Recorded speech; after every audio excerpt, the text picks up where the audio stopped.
नमस्कार। कमांडर सुधीर फिर एक बार अपने YouTube channel pulse beat of India के माध्यम से आपके समक्ष एक बहुत ही महत्वपूर्ण मुद्दा में फिर से एक बार डिस्कशन कर रहा हूं। और वो मुद्दा है कि जो मोदी जी की लीडरशिप है, हमारे ऑनरेबल प्राइम मिनिस्टर की जो लीडरशिप है, वो किस तरीके से एक हॉलिस्टिक लीडरशिप की तरह से देखी जाए। और उसके जितने भी हमारे बिजनेस स्कूल हैं, सिर्फ इंडिया में ही नहीं, वर्ल्ड ओवर जितने भी आईवी बिजनेस स्कूल हैं, उसमें उसको किस तरीके से एक तरीके से होलिस्टिक लीडरशिप में एक केस स्टडी के रूप में लिया जा सकता है। दोस्तों, जैसा आपको पता है, मैंने जो पहली बुक लिखी इंडिया ट्रांसफॉर्मिंग, उसके नीचे लिखा हुआ है बहुत ही clearly, a leader changes the destiny of a nation. ये जो सेंटेंस मैंने लिखा था अपनी बुक में, जो एक नंबर 1 बेस्ट सेलिंग बुक बनी अमेजोन पे with in 24 to 48 hours of its release, ये 2017 में जो है, ये अप्रैल के महीने में रिलीज हुई थी। और इसमें सबसे बड़ा मैसेज था कि मोदी जी के बारे में मैंने लिखा था 2017 में, वे बैक, आज से जो है ना 4-4.5 साल पहले, और उससे पहले मैं अपने लिंक्डइन की पोस्ट में लिख चुका था, ए leader changes the destiny of nation. इससे बड़ा क्या शब्द हो सकता है उस टाइम पे, क्योंकि जिस तरीके से उन्होंने गुजरात के अंदर एक chief minister, most successful chief minister, और जिस तरीके से कार्य करा, और उसी तरीके से जो मैंने उनके ऊपर रिसर्च करी थी, मैं उसकी वजह से ये लिख पाया। तो ये कि ये नीचे मैंने फिर लिखा इस बुक में, ए मोटिवेशन ऑडेसी। ये मोटिवेशन ऑडेसी किसके लिए है? एक तरीके से ये था मेरा मैसेज युवाओं के लिए, क्योंकि भारतवर्ष एक बहुत ही युवा देश है, और यहाँ पर हमारा जो डेमोग्राफिक डिविडेंड है, वो 60 से 65% लोग जो है ना, वो युवा हैं, जिनकी एज अब 30 साल से कम है। तो हमारा देश जो आगे बढ़ेगा वो युवाओं से बढ़ेगा।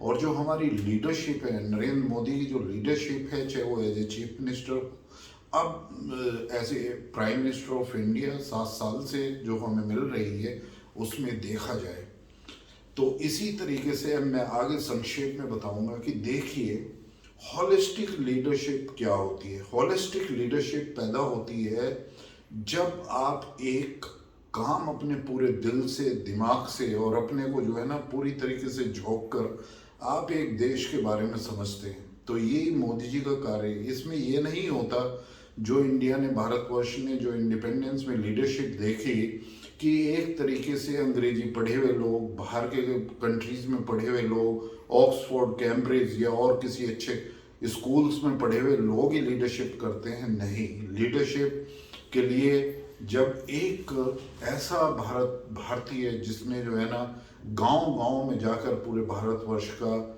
जो है ना देखा हो कि वहाँ की क्या प्रॉब्लम है ग्रास रूट पर, जिसने देखा हो, हर एक शहर को टूर किया हो, और एक हर एक छोटे से छोटे पद पर आरएसएस में, राष्ट्रीय स्वयं सेवक संघ में उन्होंने काम किया और अपने देश को समझा। उनकी शुरुआत हुई कि वो अपने फादर, जो एक रेलवे प्लेटफॉर्म पर चाय की दुकान चलाते थे, उनके साथ उनकी सेवा करते थे। उनके सारे लोग भी कितने वो बिल्कुल ही साधारण किस्म के लोग हैं, किस तरीके से अपना जीवन यापन करते हैं, यह आपने देखा होगा। लेकिन फिर भी जब मोदी जी ने ठाना, ये एक तरीके से जब वो युवा थे, तो युवा उनका जो रुझान हुआ वो हुआ एक तरीके से कि कैसे स्पिरिचुअलिटी को समझा जाए। और स्पिरिचुअलिटी को समझने के लिए उन्होंने पहाड़ों में, हिमालय में, और सभी जितने भी हमारे इस तरीके के वो थे, उसका जाकर वहाँ पर उन्होंने सीखा।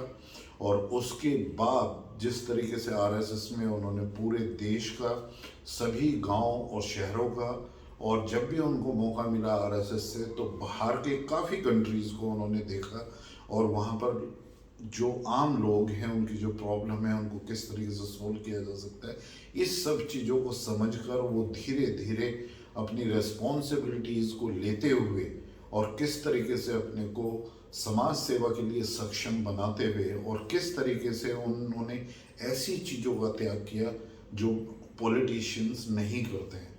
अब देश के युवाओं से मैं शेयर करना चाहता हूँ कि अभी आईएमएफ ने इंटरनेशनल मॉनेटरी फंड ने एक स्टडी की है और उसमें पाया गया है कि भारतवर्ष में ही नहीं, वर्ल्ड ओवर सबसे कम विश्वास यदि आम जनता करती है तो वो सिर्फ पॉलिटिशियन में, राजनीतिज्ञों में करती है। और वो जो एवरेज है सबसे कम विश्वास करने का, वो सिर्फ 10% जो लोग हैं, जो आम आदमी है, वो पॉलिटिशियंस में विश्वास रखते हैं। और यदि ये पूरे विश्व का एवरेज है तो हो सकता है कि भारतवर्ष में 10% से कम ही लोग पॉलिटिशियन में विश्वास रखते हों, क्योंकि उन्होंने देखा है कि किस तरीके से पॉलिटिक्स और भारत की जो राजनीति है वो एक परिवार की राजनीति है। किस तरीके से लोग करप्शन करते हैं, किस तरीके से लोग दूसरे लोगों से मिलकर एक गुटबाजी करते हैं, और किस तरीके से जो है ना आम जनता का जो शोषण उन्होंने किया इतने सालों तक। तो कोई भी लीडर एक अच्छा भारतवर्ष को नहीं मिल पाया। बीच बीच में लाल बहादुर शास्त्री आए, फिर जनता पार्टी का शासन आया, या कुछ 5-6 सालों के लिए अटल बिहारी वाजपेयी आए। तो ये एक है बीच में, लेकिन जिस तरीके से उभर कर एक राजनीतिज्ञ आया जिसने अपने आप को तैयार किया, जो आम आदमी से एक तरीके से ऊपर उठकर आया राजनीति के शिखर पर, उसने दिखाया कि एक पैशन क्या होता है, किस तरीके से देश को समझा जाता है, अपने से पहले देश को किस तरीके से रखा जा सकता है। और 24 घंटे सिर्फ एक ही चीज़ सोचना है कि मेरा भारतवर्ष जो पिछड़ा है, भारतवर्ष एक बार सोने की चिड़िया होता था, और 12वीं सदी तक भारतवर्ष जो है करीब 25% से 30% जीडीपी का, पूरे विश्व की जीडीपी का वो योगदान भारतवर्ष देता था। उसके बाद क्या हुआ कि भारतवर्ष को इन्वेड किया गया काफ़ी सभी लोगों ने, चाहे वो फ्रेंच हों, चाहे टर्की तुर्क हों, या अफ़गानिस्तान से हो, या मुग़ल हों, या और हों। और बाद में सारा जो जो सबसे ज़्यादा लूटा वो थे ब्रिटिश, सबसे ज़्यादा इंग्लैंड के लोग, जिन्होंने अंग्रेज़ों ने यहाँ पे राज किया। उन्होंने तो बिल्कुल ही एक तरीके से भारतवर्ष को लूट लिया। तो भारतवर्ष में क्या हो रहा था कि वो लीडरशिप जो, जिसको भारतवर्ष इतने सालों से देख रहा था, जो सेंचुरी से देख रहा था कि एक भारतवर्ष इतना सक्षम देश है, यहाँ के लोग इतने ईमानदार हैं, यहाँ के लोग इतने मेहनती हैं, यहाँ के लोग जो है वो इतना ज्ञान रखते हैं, और हमारी जो परंपरा है, हमारे जो संस्कार हैं, हजारों साल पुरानी सभ्यता है, जहाँ पर हमारे ऋषि और मुनियों ने और हमारे जो रिसर्चर्स उस टाइम के, उन्होंने सब के बारे में, साइंस के बारे में सबसे पहले खोज करी, और सबसे पहले जो है ना मानवता को उसका जो है ना उपयोग करना सिखाया। तो आज कैसा हुआ कि भारतवर्ष क्यों पिछड़ा। अब आज़ादी के बाद देखिए कि आज़ादी के बाद जो नेता मिले भारतवर्ष को आगे मार्गदर्शन करने के लिए, वो बाहर के पढ़े हुए थे। उन्होंने एक ऐसा अनुभव और कराया भारतवर्ष के लिए कि यदि आपको अंग्रेजी आती है तभी आप आगे चल सकते हो, बगैर अंग्रेजी के आप कुछ नहीं कर सकते। हमारे इतिहास को पूरा उलट पुलट कर दिया। सिर्फ मुगलों के नाम पर जो है ना सारी सड़कें, रोड और कितने संस्थानों के नाम बनाए गए। तो हमारा जो गौरवशाली इतिहास था उसको भुलाने की कोशिश की गई, सारे भारतवर्ष को भटकाया गया, क्योंकि ये पॉलिटिशियन सिर्फ राज करना चाहते थे। इनका कोई संबंध जो है ना आम आदमी से। इसीलिए भारतवर्ष आज़ादी के बाद जो 67-68 ईयर्स मोदी जी के आने से पहले जो इस देश में हुए, वो इसीलिए भारतवर्ष पिछड़ा, इसीलिए इतने लोग गरीब हो गए। तो अब आप देखिए एक नेता जो उभरा, जो मैंने ये सारी चीज़ें आप लोगों को गिनवाई हैं, बताई हैं, वो सक्षम है हमें लीड करने के लिए। तो क्यों ना उसको पूरा समर्थन भारतवर्ष दे, और निश्चय ही सारा समर्थन भारतवर्ष दे रहा है उनको, एक बार ही नहीं।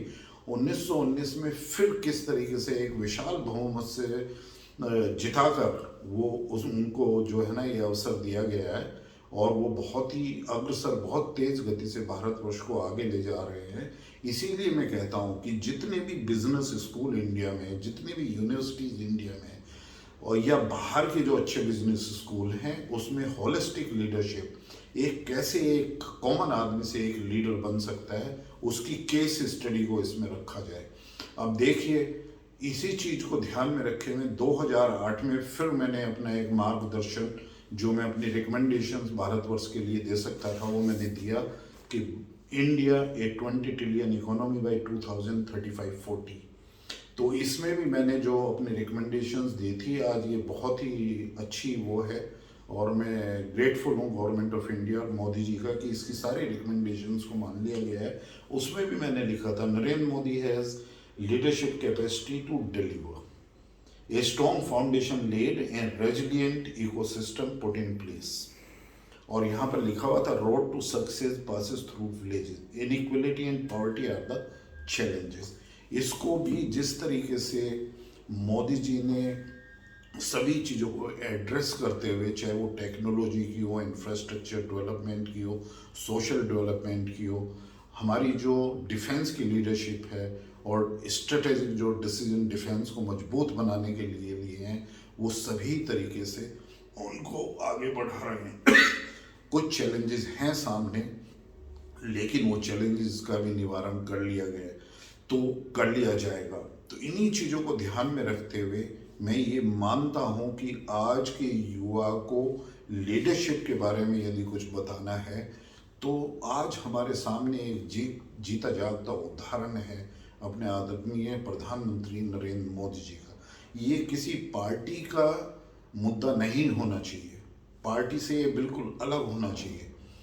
जब इनको पढ़ाया जाए, सिर्फ एक लीडरशिप स्टाइल को पढ़ाया जाए, किस तरीके से उन्होंने इस होलिस्टिक लीडरशिप को कैसे डेवलप किया, किस तरीके से उन क्वालिटीज़ को एम्बाइब किया, किस तरीके से आगे बढ़े, ये एक सभी के लिए, युवाओं के लिए एक मार्गदर्शन हो सकता है, आम आदमी के लिए मार्गदर्शन होता है।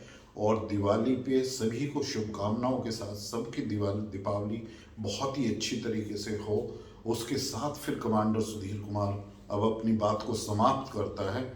लेकिन यदि आपको मेरे video pulse beat of India पर पसंद आ रहे हैं, आप उनको लाइक करिए, और उनको लाइक करने के बाद यदि अभी तक आपने सब्सक्राइब नहीं किया उनको सब्सक्राइब करिए।